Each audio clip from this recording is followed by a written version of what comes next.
say the same thing. They all just make the R sound. Do I want to get technical with the R sound? I don't think so, because the sounds for R, it's a kind of a controversial sound in a literary world. Some people say it says some people think says it says If you didn't hear the difference, that's why I'm not really going to focus on it, because it is so subtle, and I don't really think it's going to come out naturally when you read. It's going to be just fine if you don't know the tiny little nuances of that sound. What's important to know is that ER, IR, and UR all say or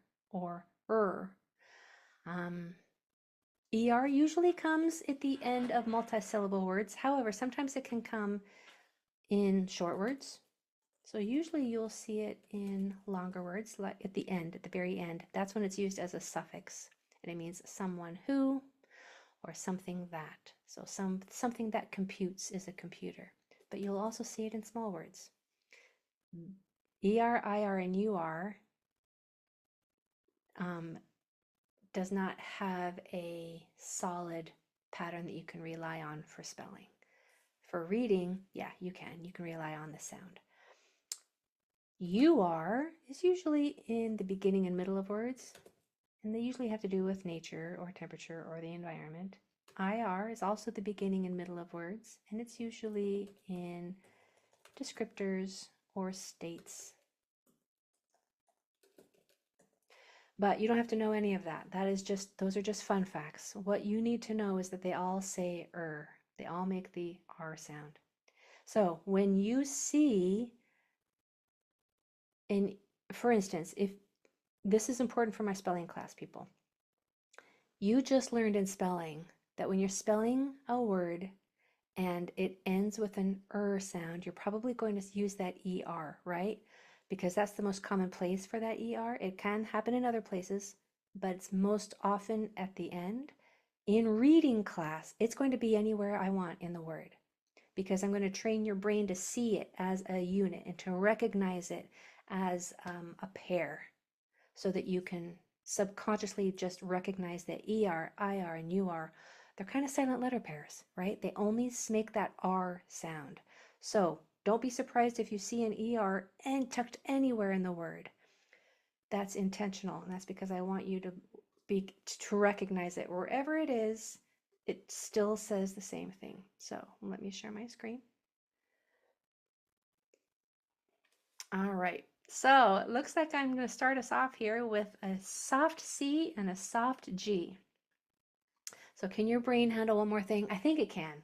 Pretty sure your brain can handle one more thing, two more things actually, because you're brilliant, you're focused, we just did all of that phonemic awareness warm up. Your brain is tuned in and warmed up and ready to go.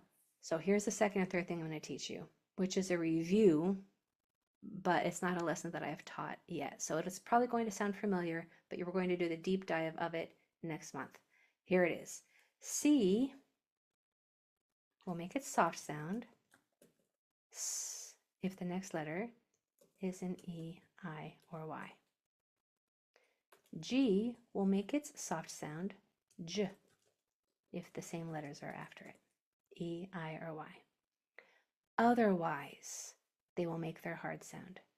So here's the easy, summary, succinct way to say that.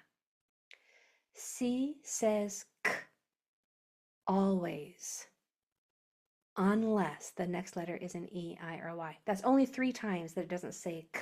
That's rare, but it's dependable. That's one of those things that you can count on for the most part. It's not even an always rule, but it's for the most part. It's pretty dependable. C will say S only if the next letter is an E, I, or Y. Okay, so here it is again, succinct, because I didn't do that very succinctly. C will say K always, unless the next letter is an E, I, or Y. Here it is for G. G will make its hard sound and say G always, unless the next letter is an E, I, or Y. Then it will make a soft sound and say J. So here you can see a CE, and here you can see a GR, and here's a GE. Here's a CR, here's a GE. So I'm giving you a little bit of a sneak peek into that deep dive that we're going to be doing into what I just taught you next month. All right, let's start annotating here.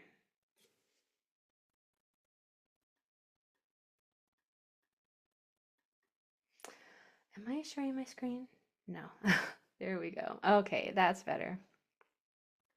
So this C is going to sound like an S. It's going to make it soft sound. I'm such a messy writer with my mouse. It's going to make its soft sound. Don't laugh. Because the next letter is an E, I, or Y.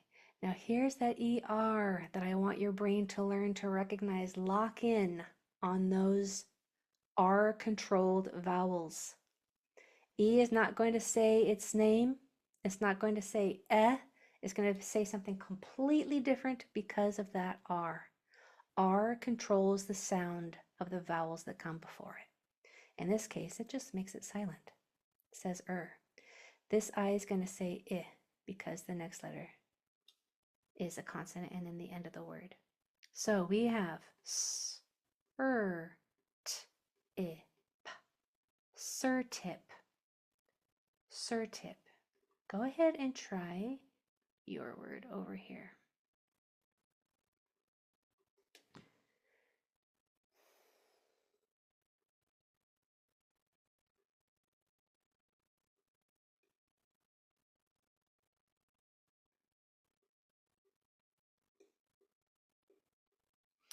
Okay. You might be thinking, isn't that a real word? It's not. It sounds like it though, doesn't it? So this ER is what our brain is locking in on, learning to recognize ER as a unit that says So we have this ER that says this I that's saying I, making its short sound because that's what I's always say, unless one of the next two letters is another vowel. It's not, so it just makes its regular sound I. So our sounds are p, f, I, t. Perfect. Perfect. Different than the first part is the same. Perf is the same, but then we have an e versus an I. This is perfi. This is perfe. And then we have a kt at the end. It's a Latin word when it ends with a kt. Perfect. Different than perfect. All right, number 2. So here I have a soft G. It's going to sound like a J because the next letter is an E, I, or Y. I'm recognizing this IR as a unit. That's what our reading pattern is for the day, to learn to recognize those as a team that says O says ah when the next two letters are consonants. So our sound is J, T, ah. Drop your jaw on that. P, jertomp, jertomp. It's important to drop your jaw so that it doesn't sound like an It's not gertump. It could be if you already know that rule for O, that it can change into the schwa sound. So maybe I'll just take that back. It can be gertump if you want, but if you're pronouncing the aw sound intentionally, you need to drop your jaw. All right, go ahead and try yours over here.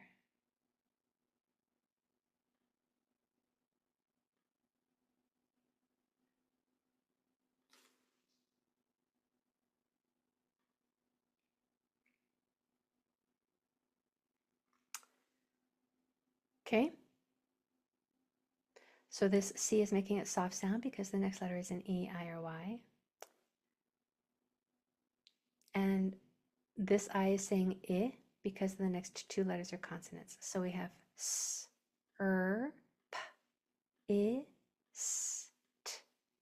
Surpist, surpist. Yeah? How'd you do on surpist? Did you get it?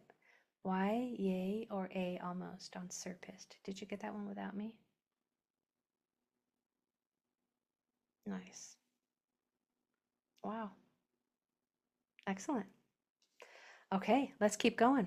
Maybe we'll get to these extra practice ones where they're a lot harder since you guys are doing so well. So here we have a soft G, right? This E is going to say UR says J, L, T, Gellert. Gellert. So what would yours say over here?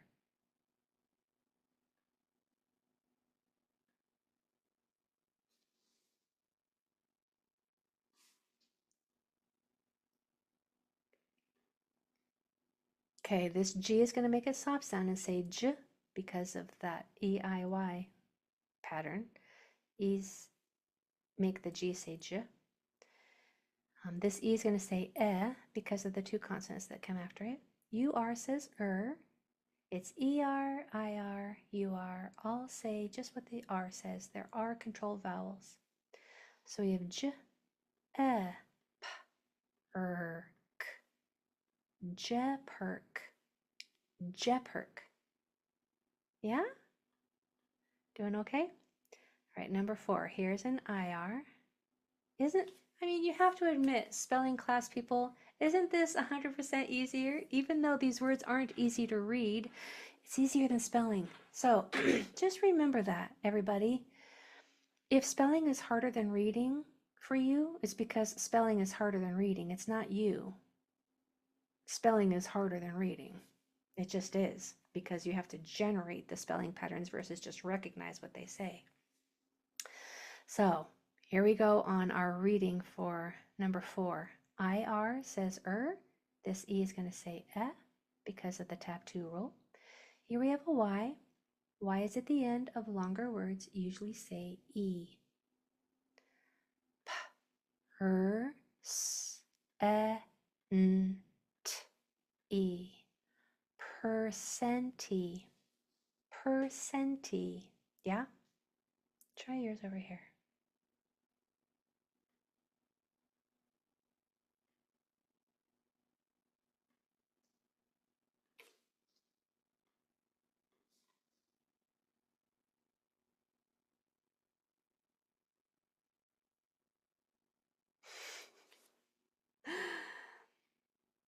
Blair. He says, this is really good I'm doing this class today because I hadn't got this down 100%. So, you guys, Blair probably wouldn't mind me saying this because he loves to encourage everybody. He's been in the class for, I don't know, how long, Blair? How long have you been in the class? Has it been 2 years? And he just said that he doesn't have this down 100%. This is his second year in, at least, I think. At least a year and a half, and he's still not 100%. But he goes on to say, even though I went to the dentist today, I wasn't 100%, but I am understanding today's lesson. 3 years, Blair? So that must make everybody else feel good, that if he, after being in here for 3 years, still isn't 100% on some things, then it's okay for you to not be 100% on some things, especially if you're brand new. Thank you for sharing that, Blair. But he's feeling good about it today, even though he's not 100% because of his dentist. Hope you're feeling 100% soon, my friend. All right, so our sounds are s, t, n, p, e. Sir, cert, certe, certain, certain, p. Certainty. Certainty. Now, if you would like me to do one of these, look at these guys. Which one do you want me to try to do with you before I send you off on your own? Number 3, you got it. All right, 3 is a fun one. I'm going to let you try to figure it out on your own, and then we'll do it together. Go ahead.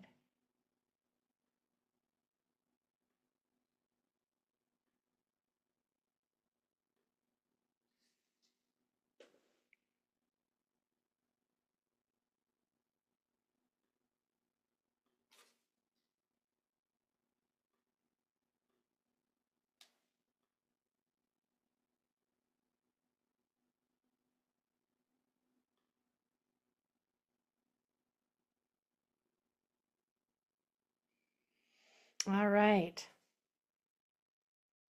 How'd you do? So we have this E says because of the 2 consonants after it. This I says because of the 2 consonants after it, and that's just what I gets to say in the middle. UR says Y at the end of a multi-syllable word usually says E. Our sounds are B, E, F, I, M, P, D. E. One sound at a time. This is called successive blending. It's a really good technique so that you don't forget the sounds at the beginning by the time you get to the end of the word. So we have b, be, bef, befe, befim, befimp, befimper, befimperd, befimperdy, befimperdy. Now, you have to let me know, did you get befimperdy without me? Y or A? Yes or almost? Good. Great.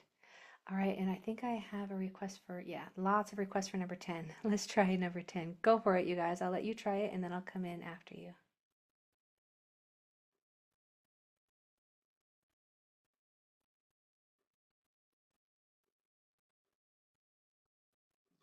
My goodness, my writing.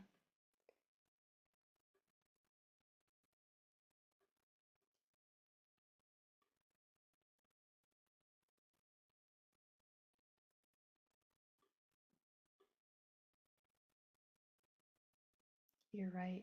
Yep, it is difficult. Oops.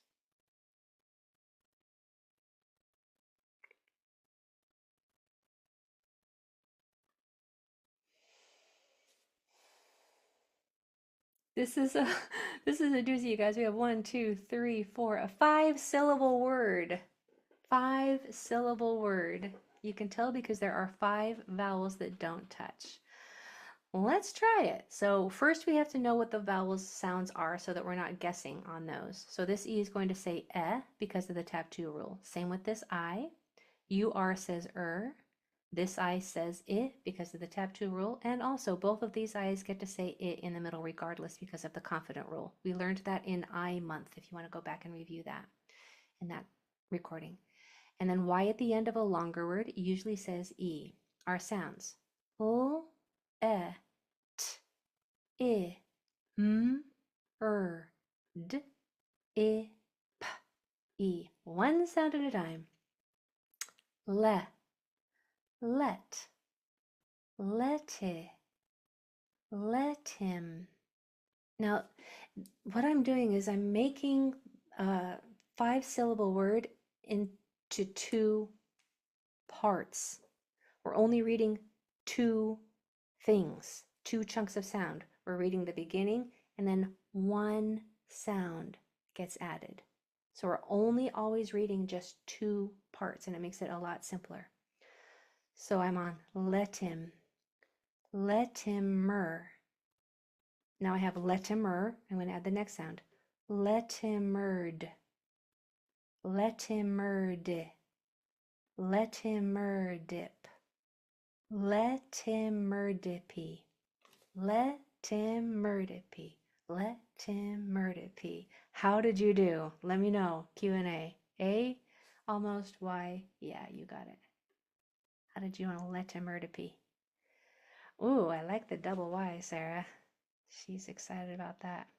If you didn't get it, I bet that your almost was a significant almost. I bet you were almost there. That one was hard for sure. But I know that you guys like the hard ones. I love that about you. You just love to learn and you love to challenge yourself. You guys are amazing. All right, so today you learned that ER, IR, and UR all say er. Welcome to your new knowledge. It's yours to use for the rest of your life. I'm glad you came today. We'll see you on Wednesday. Bye, everybody.